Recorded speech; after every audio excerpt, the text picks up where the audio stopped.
पुढची बातमी धाराशिव बंद जिल्ह्यामध्ये बनावट औषध निर्मिती विक्रीचं रॅकेटचा पर्दाफाश केल्यानंतर चौघांवरती गुन्हा दाखल करण्यात आलाय। रुग्णालयातील संबंधित कर्मचाऱ्यांची देखील पोलीस चौकशी केली जाणार आहे। या प्रकरणी जे कोणी दोषी असतील त्यांना सोडणार नाही असा थेट इशारा पोलिसांनी दिला। तर पोलिसांच्या इशाऱ्यानंतर गुन्हा उघडकीस येण्याची व्याप्ती वाढण्याची शक्यता आहे। धाराशिव सिटी पोलीस स्टेशनमध्ये 4 आरोपींनी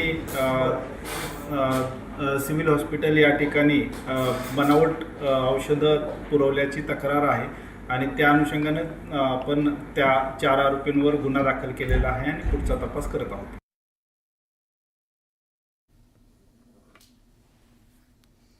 आणि एक सविस्तर बातमी धाराशिव जिल्ह्यातील तुळजापूर ड्रग्ज प्रकरणी 16 पुजाऱ्यांची नावं आरोपी म्हणून समोर आली आणि एकच खळबळ माजली।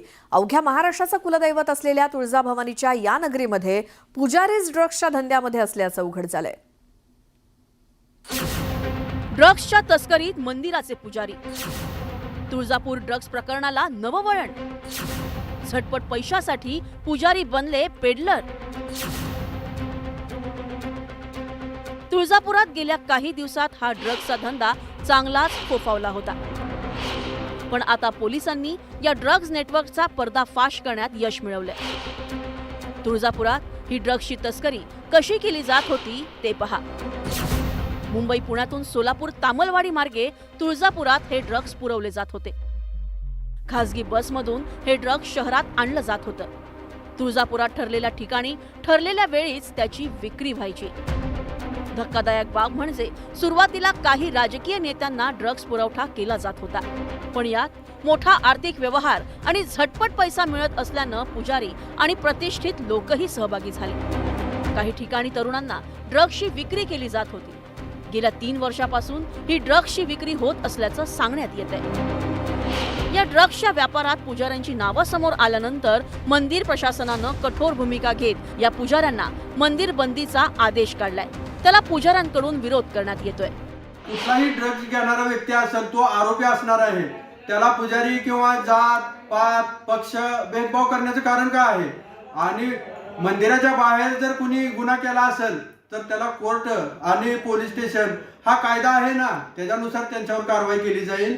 देवळे कवायतनुसार मंदिर प्रवेश बंदी ही पुजाऱ्याला या ड्रग्ज बाबत करता येणार नाही। सर्व महाराष्ट्रभर या तुळजापूरची बदनामीचा एक अध्याय आलाय की काय असं वाटतंय, कारण की हे राजकीयदृष्ट्या विषयांतर करण्याचा प्रयत्न आणि षडयंत्र या ठिकाणी दिसून येत आहे। राज्यातील प्रमुख तीर्थक्षेत्र असलेल्या तुळजापुरात राज्यासह इतर राज्यातूनही दर्शनासाठी येणाऱ्या भाविकांची संख्या मोठी असते।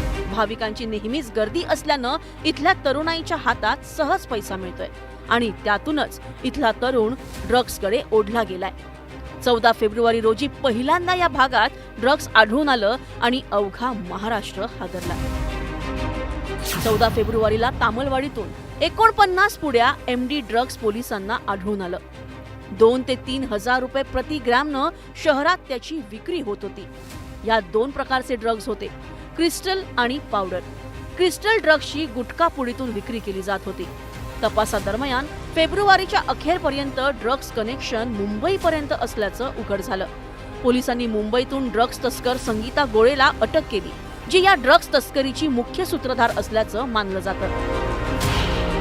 तुळजापुरातील या ड्रग्ज प्रकरणी आतापर्यंत 35 आरोपींवर गुन्हे दाखल करण्यात आले, तर 21 आरोपी फरार आहेत। 35 पैकी 16 आरोपी पुजारी असल्याची माहिती उघड झाली आहे। यातील 14 जणांवर गुन्हे दाखल करण्यात आलेत, तर 2 पुजारी पोलिसांच्या रडारवर आहेत। 14 फेब्रुवारीच्या मध्यरात्री तामलवाडी चेकपोस्टवर धाराशिव पोलिसांनी ड्रग्जची कारवाई केलेली आहे। त्याच्यामध्ये आजपर्यंत एकूण 14 आरोपींना आपण त्या ठिकाणी अटक केलेली आहे आणि उर्वरित 21 आरोपी गुन्ह्याच्या तपासामध्ये निष्पन्न करून त्यांच्यावर देखील आपण कायदेशीर कारवाई करत आहोत। याच्यामध्ये मी पुजारी ह्या अनुषंगानं बोलणार नाही। याच्यामध्ये ड्रग्जच्या तपासात जे आरोपी निष्पन्न झाले आहेत त्यांना आपण आरोपी केलेला आहे, त्यांच्यावर कायदेशीर कारवाई करत आहोत। एकूणच तुळजापुरातील ड्रग्ज प्रकरणात पुजारीच पेडलर असल्याचं समोर आल्यानंतर या प्रकरणाचं गांभीर्य वाढलंय।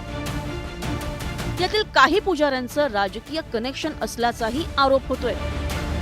पोलिसांकडून या सर्व बाबींचा तपास सुरू असून येत्या काळात हे प्रकरण आणखीन गंभीर होण्याची चिन्ह आहेत. बालाजी निरफळसह ब्युरो रिपोर्ट, न्यूज 18 लोकमत.